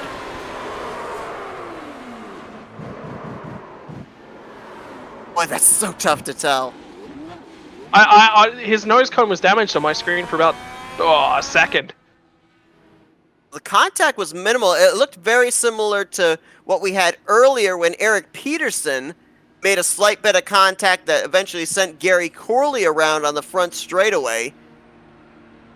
Ravon has not come to, or actually he did come to pit road under this yellow, as did about 7-8 other drivers, but he did not spend any extra time on pit lane for damage repair. He's going to be the first car off of pit lane, restarting back in the 9th position. Others that came to pit road: Eric Peterson, Dylan Moskowitz, Jeff Heisong, Jim Brooks, Bronson Stafford, obviously after his spin, and Robert Maleska III was back on pit road as well. Something's wrong with Maleska. Something has got to be wrong. I don't see any... He's been quick tonight. He got the pole. You know, he's been very, very quick tonight. I think something's wrong. Like, that's not a play that I would be expecting to see from him. Now, I'm not 100% certain, but I think Jim Herrick... He did not pit under this caution. I think he did not pit at any point prior to the last caution. I think that right now what I'm seeing on my end is it scoring him on pit lane after he had that spin. But I think he spun pit into road pit entrance. Yeah, so I think it counted that he was on pit road 10 laps ago when in fact he actually did not take any service. So he, along with the 7 drivers ahead of him, stayed out under this yellow flag. You know how I can tell that that's what happened? His pit lane transit time for me is showing as 0.8 of a second, and that's there you go. Yeah. So that's the confirmation there, I think. So It's a big break for him, though, too, if you consider the fact that he had Oh, yeah. lost a lot of ground with that spin out, managed to not hit anything, but was running up inside the top 5, second place at the time when he spun out. Now this puts him right back up in the thick of it again, 8th place here. He and Gale Brooks apparently have decided that the pit stops they made 29 laps ago was their last one of the day, because neither one came down pit road here under this caution period. Well, we've had enough caution laps now that they've definitely saved enough fuel, so they're home and hosed. I wouldn't be too concerned about them whatsoever. So I think they've made a smart. I'm not necessarily going to say the smartest decision, but they've attempted. If you're going to win the race and you know that you don't have the pace, sometimes you just got to do something like this. Sometimes you got to throw, caution to the winds. Sometimes even when you do have pace, you've got to go with that alternative strategy. You've got to create a strong point over the other drivers in the field. You've got to create this offset. You've got to find something so that you can take it to them. And they've done a phenomenal job. They've actually done a really smart job because they've positioned themselves clear of a lot of the traffic. A lot of those incidents are happening towards the front of the field, but then it's flowing into the midfield. They're clear of a lot of that. They're not trying to dodge cars bouncing back and forth off the walls. So, look, they've done a phenomenal job, both Gale and Jim Herrick. And I expect them to continue to do well. Jim Herrick has gotten lucky, but he's played himself back into contention here again. 17 cars are going to take the green flag when we get back underway here momentarily with what will be a total of 12 laps to go here at Isn't Kentucky. This spicy? Oh boy. 15 of them are on the lead lap. Matthew Rodriguez got the free pass under this most recent caution. He is now 2 laps down. Gary Corley in 17th. 4 laps down. It's Matt Wagner leading Nick DeGroot, Gale Brooks, Eric Schaus, yep, the guy that we saw flipping down the front straightaway with Robert Maleska III around the halfway point of this race. He's up in 4th, and Charles Teed's going to be the top 5 as Matt Wagner gets ready to get back up through the gears and get us back underway here in the closing stages of tonight's race at Kentucky Speedway. Yeah, you got to remember, Eric Schaus was upside down 14 times. Still an option at winning this race. Wagner going to get a very decent start. About 4 or 5 car lengths into turn 1. You got to make sure you don't get out too far in front, though. Otherwise, that group behind you will reel you in. You're going to be a sitting duck. They're going to race for 3rd place with Gale Brooks and Eric Schaus as Nick DeGroot tries to reel in the race leader. He's now closed it down to 2 car lengths off 4. See if he can do that. I'm keeping my eyes on 2 cars in particular, Bronson Stafford and Robert Maleska III. Like we said, we thought that there was something wrong with Maleska. He's starting to show a turn of speed again, but he's only got 12 laps. He needs to make sure that he finishes this race, and there's been chaos lately, and there's no real groove for him to get by at the back there, and I think Bronson Stafford's just going to have to follow him through is the best possible thing that he can do. DeGroot to the top, couldn't make it work there on the back straightaway. Ooh, makes a move here on the front stretch. Wagner throws a big block on him at the start-finish line. Eric Schaus might have the best seat in the house right now as he's going to jump up to the top side into turn 1 just in case a 3-wide move was available. And have a look at who's coming after these guys now as well. It's Henry Bennett and Charles Teed and Rick Ravon. 3 drivers that if they can work together, I think they're faster than this lead group. I think they've got an option to win as well. So this one's not over from the second group's positioning. I talked about Eric Schaus and the issues he's had here tonight. Rick Ravon and Henry Bennett have had their fair share of issues here this evening. Jim Herrick right there in this group also, and Benjamin Combs in that green and white machine. We've mentioned him a couple of times here this evening. He's been up in the top 10 consistently. Don't count him out. He could be someone that can make some late race moves. I'm really interested to see if Ravon and Charles Teed and Bennett can get sorted, though. They seem to be contesting each other quite heavily right now. If they want to win this race, they can't do that. But the other thing is, there is only 6-7 laps to go in this race, so they need to fight for positions. Remember what I was talking about? It's going to take you a lap to get that position back. Well, Charles Teed's now got a huge slingshot. He'll sling down on the underside. They're compromising each other, though. They've got to be super careful here. We were fanned out 4 different lanes back here in Group 3, if you will, with Maleska III, Moskowitz, Jim Brooks, Bronson Stafford, and Jeff Heisong. Right now, Maleska's worked his way up to 11th place, but a total of almost 3 seconds off the race leader, about nearly a whole back straightaway with 6.5 laps to go. DeGroot moves up, tries to get some dirty air to the nose of Matt Wagner off of turn 4, now defends the inside line. Wagner's going to take the top, headed for turn 1.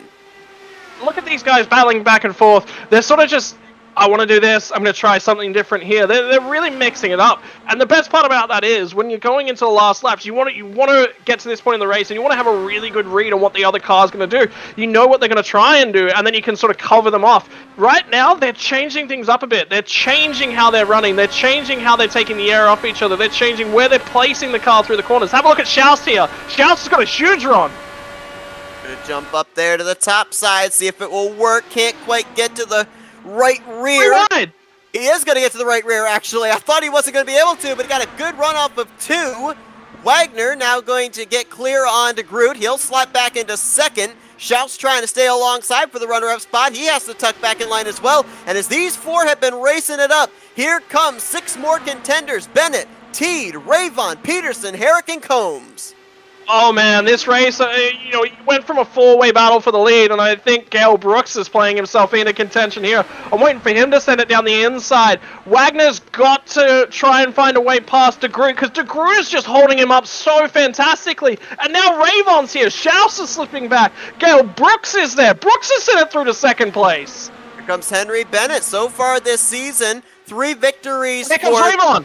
Yeah, he's going to jump to the inside here on Gale Brooks, and now he's going to jump to the top. Wagner trying to make a move. Right now, only 1 multi-time winner in the season. That's Maleska. Bennett's trying to be the second after he took the checkers at Road America. Brooks might have run a little too high, 4 wide. That's, I believe, Henry Bennett and Eric Schaus getting together. Yeah, it was. It was 100%. You could just see it happening, though. Gale Brooks got all the way up on the top side, right on the high lane. He was trying to contest it. He went a little bit too deep into the corner, and then all of a sudden he checked up and started coming back down, right as every other car that was tailing them starts to drift up on that exit. They get on the power. The car wants to run higher along the racetrack as you start to do that, and it just caused chaos behind. Schaus had to check up, and Bennett wasn't aware of it.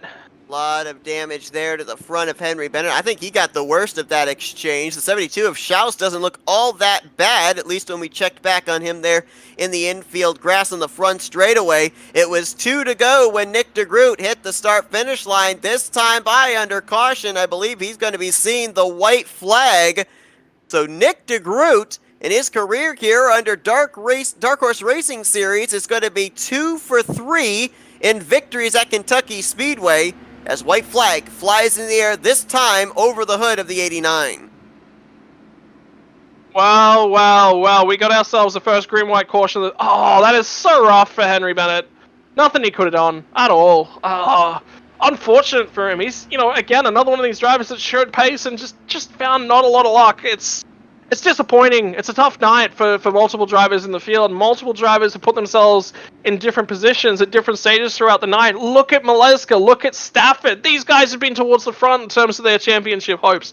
Look at the guys that are normally a little bit further back in terms of the pack, and they've played themselves up. All of a sudden, Nick de Groot, he's got an option to win here. There's multiple bits and pieces that are going on. Nick de Groot looking for his first win on the season. Rick Ravon able to battle back up for second. Matt Wagner there in third. Gale Brooks, the strategy worked out in terms of maintaining track position. Looks like he may be going for his 5th straight top 10 finish and 3rd top 5 on the year. And Eric Peterson popping up here into the top 5 in the closing stages of this race. Yeah, what a race. It's been phenomenal. I mean, it's had it all. It's had multiple cautions. It's had multiple green flag runs. It's had, great racing for the lead. It's had great mid-pack racing. It's had packs that have broken away and caught back up to the leaders. It's had a little bit of everything, and it's been a phenomenal night out here. Nick de Groot, back in Season 2, picked up the victory here at Kentucky. 2 seasons later, he's in victory lane once again as he's going to take the checkered flag here tonight at the Kentucky Speedway. First win of Season 4, and he's going to gain quite a bit of spots in the point stands as well, with 6th in points, 71 points back coming into this race, with Maleska and Bennett both running into some issues. Maleska finishing back in 9th, and and Steph, good point. Stafford back in 13th and Bennett back in 14th. De Groot is going to gain a lot of points heading into next week. Unfortunate for Gale Brooks. I mean, the guy was so close to a third place finish here tonight. He ran a phenomenal race. That strategy call was fantastic by him. He did a great job. Unfortunately, he is the guy that's going to cause that wreck. I mean, he checks up in 3 and 4. He was running so close to the wall. He was trying his best to maintain that momentum as much as he possibly could and still get the car to turn. Rick Ravon, I actually feel the saddest for Rick Ravon. Look at the run he had towards the tail end of tonight. You know, I think if you have a look, if there's one more lap, they go one more lap, Ravon wins this thing. But at the same time, I'm not upset for Nick de Groot because that was him last week. He was the guy that I think had the best car and was most likely to win the race. He gets caught up in something. Yeah, he created a little bit. Yeah, he was a little bit too aggressive. That's racing, though. You deal with that, you move on. And the thing that I think he's done really, really well from tonight is that he's controlled things from the front. He's done a phenomenal job for that. I'm really proud of Matt Wagner as well. Another driver that has been there and just gotten unlucky multiple times this season. Finally gets to check off that podium. He's done a phenomenal job to get here and be on that podium tonight, and I think he deserves this one as well. I'm completely on board with you in terms of the point you made there with Nick de Groot, that as soon as he got to the front, he was able to control things behind him, was able to determine who got to run where, knew when to jump down to that inside line to play defense, to not allow somebody to take the shorter way around the racetrack from him. Obviously, not quite to the extent of the dominance he had back in Season 2, where he led 118 of the 120 laps, but certainly kept that 89 machine out in front for a good portion of this race. We'll show you the finishing results in a moment, but we do have to now take the opportunity to go back, take a look at that last incident that brought out this final caution of the day, and you gotta feel heartbreak here for these two guys in Bennett and Schaus, because these are two guys that had to overcome early adversity. Schaus with the barrel roll, Bennett with spinning trying to come onto pit lane. Both had to work their way back up to the front, and they were up in that lead group with a shot of winning this race as well. Yeah, they played themselves back in terms of contention. I mean, you've got to say that I think Bennett's best chance was attaching himself to Rick Ravon, everything he needed to. But look at Eric Schaus, like the guy really ran in the tail end of that race towards the front. He was in that lead group. He did a phenomenal job, I think, tonight. And I think what this race has actually shown me is that we've actually got. Look, you can sit down and you can say, yeah, Maleska's dominated. You can say Nick de Groot. You can say Rick Ravon. All these guys have had phenomenal seasons so far. But having said that, look at the quality of the mid-pack. We have Gale Brooks that's played himself into contention here. Eric Schaus has had a phenomenal race. These are the sort of guys that have very quiet races normally, and they go, oh yeah, I'm going to take away a nice consistent top 5, top 10. They're grabbing points week by week. All of a sudden, something happens like it has tonight multiple times. They play themselves into things in terms of strategy. They get to show their wares. They get to show how good of a driver. This race was fantastic because I got to see so much more of what the midfield has to offer.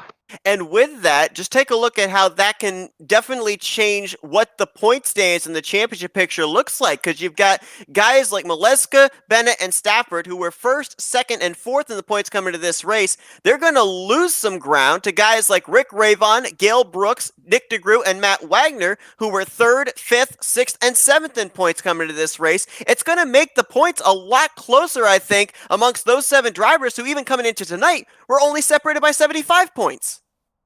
Rick Ravon, consecutive podiums. He's the only driver that I think was on the podium last week that's making a repeat visit. So all of a sudden he's starting to piece his season together, and have a look at how his race went tonight as well. Here's a guy that got himself mired in the mid-pack multiple times. Every single time he did that, he grabbed 1 or 2 other guys and drove them up to the lead pack. Every single time. Next week, I'm attaching myself to Rick Ravon. I do not want to leave his side. I want to follow him. I want to learn what he's doing. I want to do whatever he's doing, because that is the guy that if I'm going to win the race, I need to follow him. Now, do you want to do that when you're going to a road course like Watkins Glen next week? Okay, never mind. You know, next Speedway. Let's clarify. Next Speedway is where you want to do it, right? Yeah, 100%. Now, obviously, another thing that is kind of an interesting factor here is I mentioned with Gale Brooks, only 4 drivers came into this race with 4 straight top 10 finishes in the first 4 events. we're now down to 2 drivers that are going to be heading to Watkins Glen with 5 straight top 10 finishes, Rick Ravon and Gale Brooks. With Henry Bennett finishing down in 14th, he now has his first finish outside of the top 10 here this season. So obviously, as we know, in these type of series, when it's IndyCar related, consistency is rewarded, and usually it's that consistent driver that's going to win you the championship. So keep an eye on some of these guys that are keeping these streaks going of good, consistent finishes up inside of the top 5 as well as the top 10. Looks like I'm trying to see if we've got any of our podium finishes here on standby, and at this point in time, looks like we do. Let's see if we can talk with third place finisher here tonight. His first finish at Kentucky, by the way, in his Dark Horse Racing Series career here with the Indy Cars, and that is Matt Wagner. Hey, Matt, it's Scott and Seth up here in the FRM booth. You got us? Yeah, I guess you're loud and clear. Man, obviously a great performance for you here tonight. Really solid outing, spent some good time out in the race lead, had a shot there to maybe be able to get the race win in the closing stages, but we saw that obviously the 89 was going to take that inside line on the front straightaway especially, and also on the back straightaway. What little more did you need to be able to get alongside him, be able to complete that pass off the corner of either 2 or 4? Probably a bigger gap, and I was looking at my relative and an ever-closing Rick Ravon. It was hard to make that call, but every time I would try to get behind Nick, I would get so airtight. I would just push up, and I would have to let off, and that kills my run.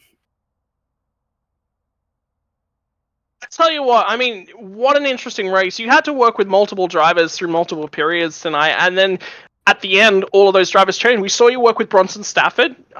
Stafford just was very willing to accept letting you lead so you could get back up to the lead pack. I think that happened twice in 2 different runs whereby he's both got attached to different packs and then you sort of work together at the front of the pack to get back up to the lead. Tonight really showcased pairs of drivers that are working forwards. Are you going to reach out to Stafford? Are you going to reach out to potentially Rick Ravon to work with him when those sorts of situations come up again in the future? Yeah, I'm glad he was really willing to work with me. Not many drivers have that kind of patience, but I really appreciate them.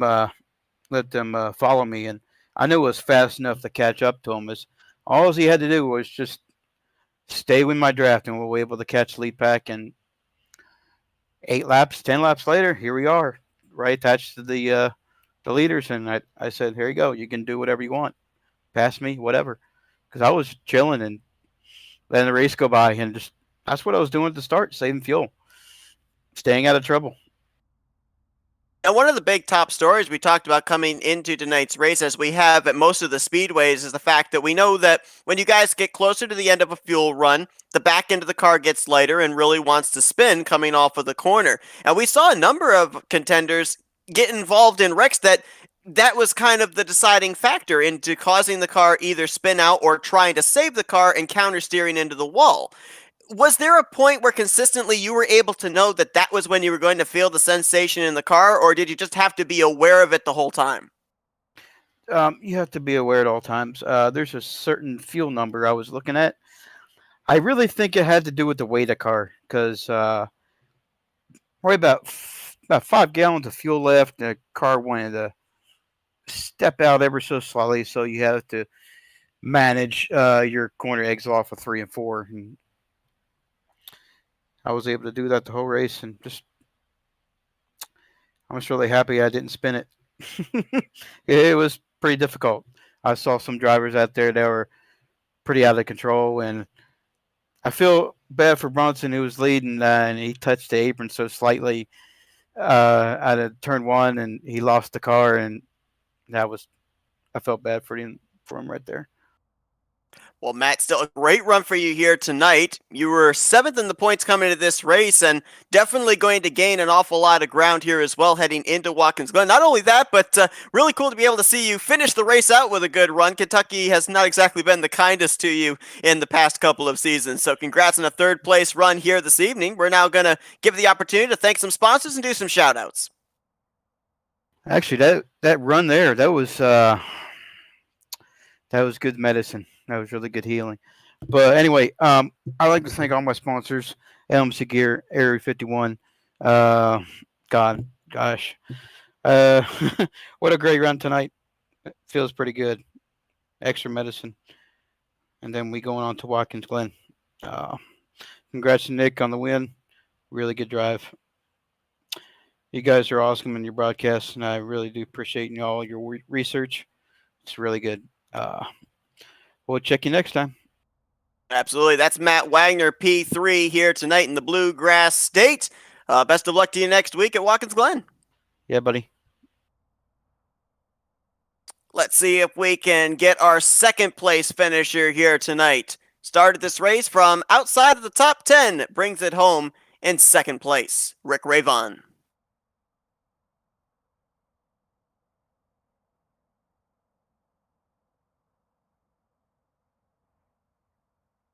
Hey Rick, it's Scott and Seth up here in the FRM booth. You got us? I got you. How you doing, Scott and Seth? Man, what a start you've been on to this season. 5 races and not a finish outside of the top 6. That also includes road courses, 2-mile tracks, back-to-back mile-and-a-halfs. Here tonight, though, Scott was mentioning about the fact that if we had run that final lap under green flag conditions, you probably would have had something there for the 89. Is that the case? Oh, well, of course it's the case. I mean, I knew that those guys were on old tires when they didn't pit and I did, and I knew I think there was 13 laps to go. I said, you know what? I have plenty of time to run these guys down, and it's really not going to be too hard because it was really sticking in 3 and 4. 3 and 4 was the tighter of the corners. If you could get through 3 and 4 flat, you can make up a bunch of time on those guys. And I knew that going into the final laps. And I saw that Nick is leading, and Nick is so dang good. But he, his tires were so much older than mine. I just knew even if he went down to the inside and tried to maintain that speed, take the short way around, I could have just blasted by him up top. I was sure. I was so sad to see that yellow flag come out. I mean, we were talking about it just in the booth here as well, Rick, is that pretty much every single time you got mired back in traffic, it was take a breather the first couple laps, get the tires up to temperature, get comfortable with the grip levels again, push your way through to the front. Like, every single time. And we were talking to Matt Wagner, it takes a little bit of patience, it takes the right driving buddies. I think you did it 3-4 times tonight, whereby you pushed your way through back up to that lead group. Every single time you had a different partnering buddy that was working with you and allowing you to do what you needed to do to get back there, and they just let it happen. How important is that in terms of this league that you can say, hey, Paulo Hernandez did it with me, hey, Henry Bennett did with me, all of these sorts of guys. Are you going to reach out to them? Are you going to keep trying to work with them? Are you going to keep building that positive relationship? And how important is that to your driving? Well, the only way to work on a positive relationship that I know of in this league up to this point is just to race these guys clean. Because they all race hard and they all race clean from what I've seen. I haven't had a problem with anybody out there yet. I wasn't really trying to, there's a couple times somebody stayed with me rather than try to pass me. And I said, look, we got to catch these guys. And so we got to stop fighting each other. And then when they stayed behind me, we were able to work our way back up to the lead pack. So maybe that's what you meant, but I did get together. I want to mention Henry Bennett. I felt bad about that, but I didn't expect Henry to breathe it going into one because you could take that turn flat out. And I was sort of setting up for maybe a pass on the backstretch, see how that played out. And then he checked up like I think 3 or 4 miles an hour, and I was so close to him, I just couldn't avoid him. I feel bad for that because Henry is such a darn good driver, and he had a real shot to win this thing. If that didn't happen, that mired him in the back of the pack, and I feel bad about that. So just want to say sorry, Henry. Well, that kind of leads into the next question I was going to ask you, Rick, because as we know with that contact, we saw you get up into the outside wall, had to come to pit road, take on that faster pair probably a lot sooner than you were wanting to. Does that in any way change up your strategy for the rest of the race, or does that not deviate the plan at all? Well, something like that happens and you have it in the back of your mind, this is it. No more fast repairs. You kind of have to play it a little different. But if I played it different, I don't think there's any way I would have been able to run back up to the front. So, we're racing for wins. That's why we're here. The Gould Charge was just so hooked up. I'll tell you what. I mean, this car, I could put it anywhere, and I could just work my way through the field. It was beautiful. If ever there was a race that maybe I could say maybe I should have won, it was tonight because I felt like we had the field covered. We could go low, we could go high. We were fast everywhere. It was beautiful. It was wonderful. I love this. I love Dark Horse. Well, with your My, consistency. Oh, good. I was just going to say, just one more quick question just before we leave you. Next week is Watkins Glen. I mean, this is the road course of road courses if you're an American racer. How prepared are you for the next road course? I mean, it wasn't the cleanest run at the last one at Road America, but Watkins Glen's a completely different style of course. Well, Watkins Glen is a real good track for us, so I'm hoping that we have something for those aliens up front. Who is it, Maleska and I think Bennett? If I'm remembering it right, I'm still kind of new to this league, so I'm trying to remember who the fast guys were on the road course. I think I got it right. And Hernandez, Polo, yeah, I got those three are they're like gone, you know.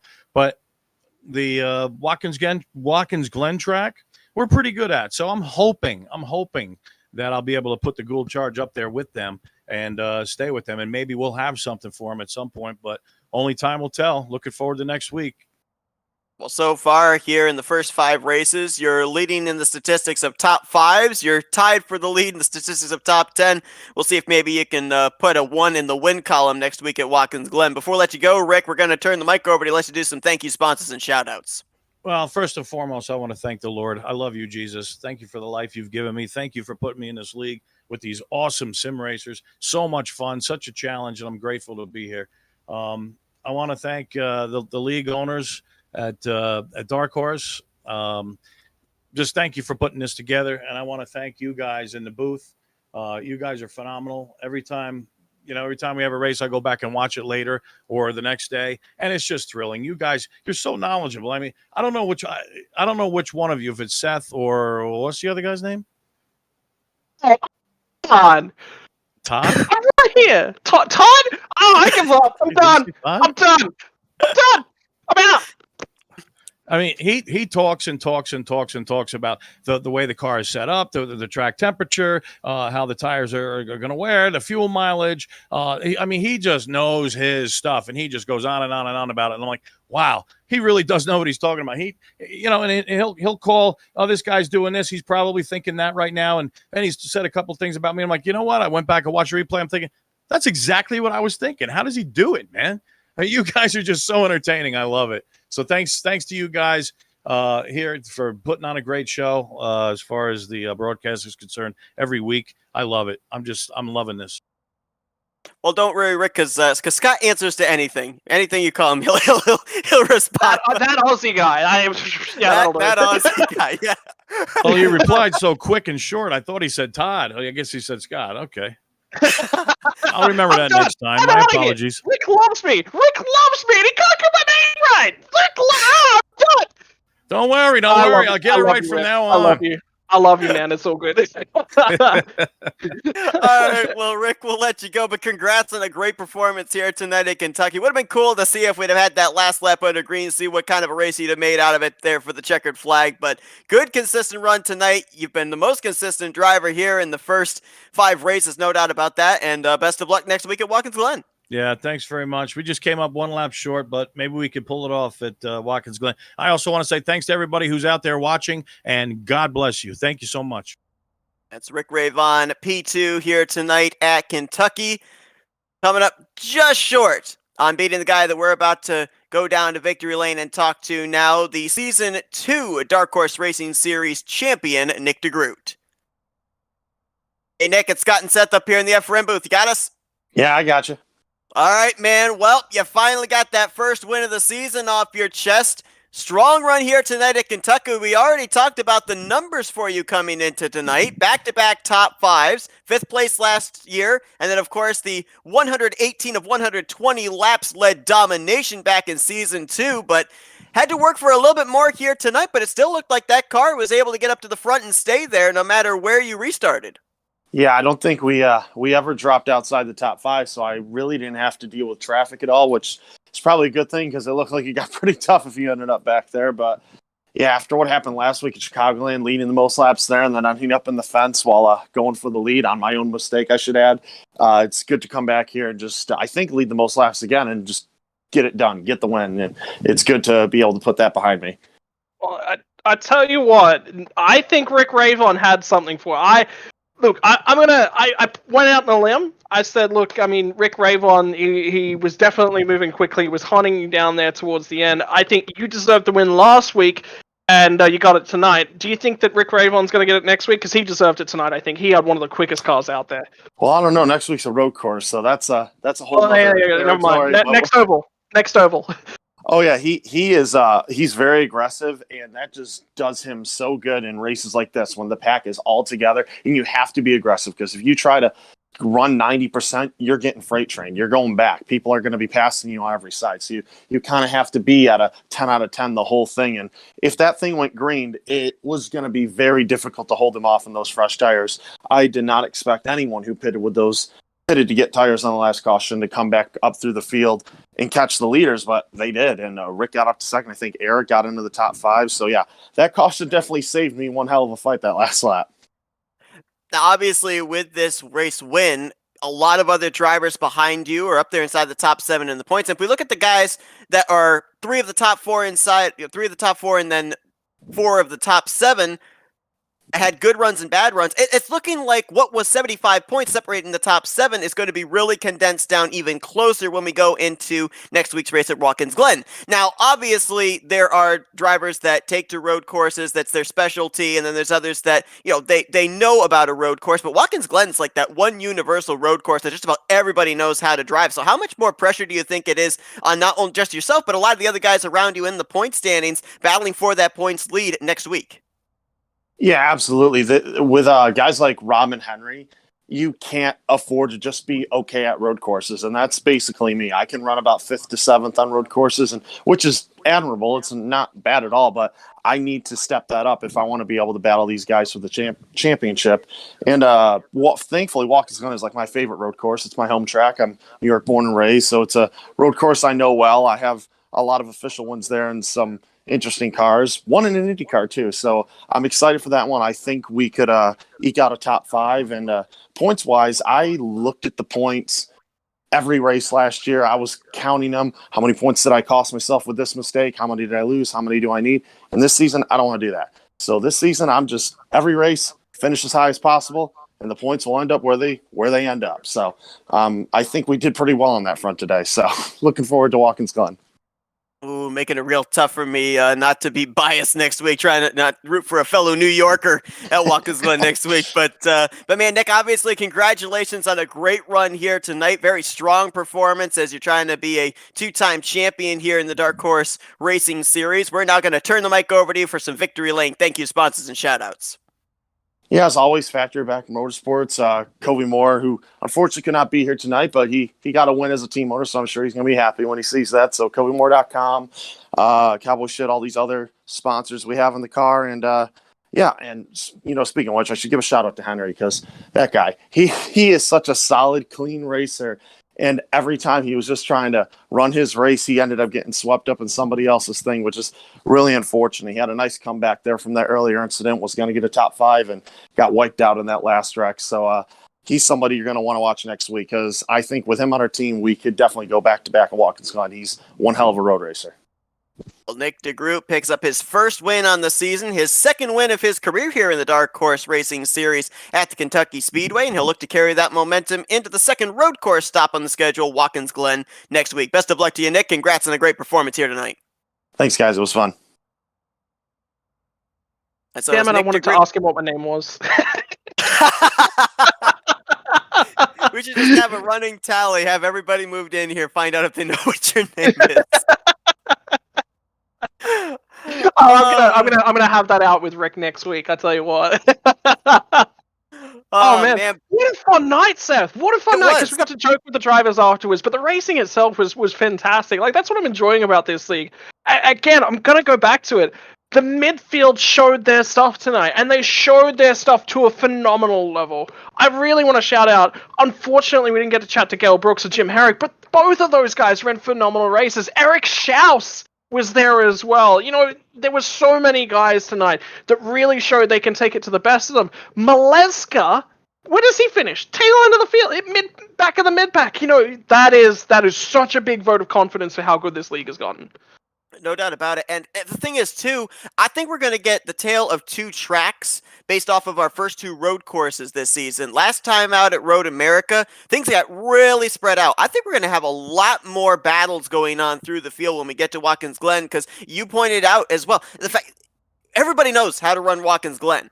Everybody has a general idea of how to run Watkins Glen. And so you're going to have those that are going to be better than others, but I do think you're going to have a lot more racing, a lot more battling for position when we end up getting to Watkins Glen, upstate New York next week. I would wholeheartedly agree with that. I mean, everyone's closer. The issue with Watkins Glen is it's a little bit harsher on potentially bending bits and pieces of the front wings, so the front wings are so low to the ground. So that's certainly something you've got to watch out for. The drivers will have to take slightly different lines to what you'll see other cars take at Watkins Glen. So, little variances, and it's whether or not the drivers adapt to those appropriately. It's going to be interesting, too, because if we kind of base it off of last season, last year's Watkins Glen race turned into a fuel strategy race. One driver that would like to forget about that was Eric Schaus. He came up about 6 laps short of making it to the finish, but we ended up seeing a great battle between Alexander Van de Sant and Robert Maleska III, and Van de Sant got his first win of the season there at Watkins Glen. So, whether it be a fuel strategy race or whether it be just an all-out who's got the best car, based off of past performances of Watkins Glen on the schedule, we're in for a heck of a road course race next week. I mean, I always love it when I'm one of these guys that really, really loves it when the drivers not only have to show their skill, but they have to show the ability to adapt to the circumstances that are presented to them. And I think whenever you end up with a fuel race, the drivers really have to think on their feet. I've heard drivers complain about how difficult it is to manage a fuel, and they just want to go flat out. But really, that's not what it's about as a driver. You have to be prepared. You have to have done your practice. You have to have done your homework. You have to have done your numbers. You need to know how to lift and coast. You need to know where to fuel save, when to fuel save, and why. And the drivers that do that homework get rewarded at these sorts of races.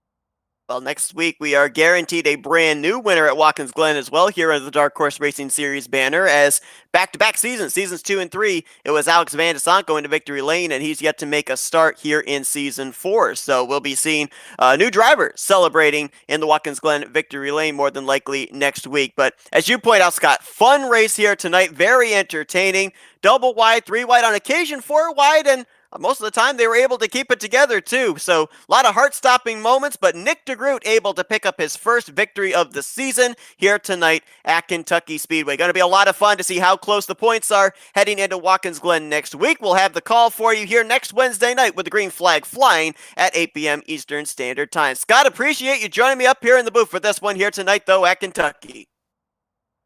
I mean, again, yeah, look, the drivers made such an entertaining race. I'll join. I'm here for that. And of course, we're at road courses next week. This is my bread and butter, baby.